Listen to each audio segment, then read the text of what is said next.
uuwi na. Tapos na si Lolo mag-exercise. Dito kami sa may palengke. Ay, mainit.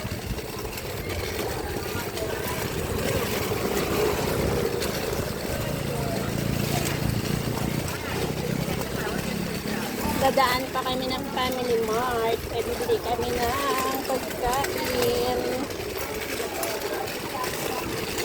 Ayan, mga gulay-gulay. Gulay kayo dyan.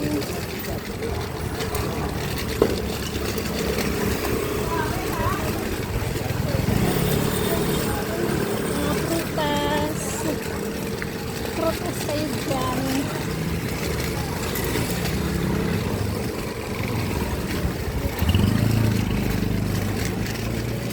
Mainit, Lolo.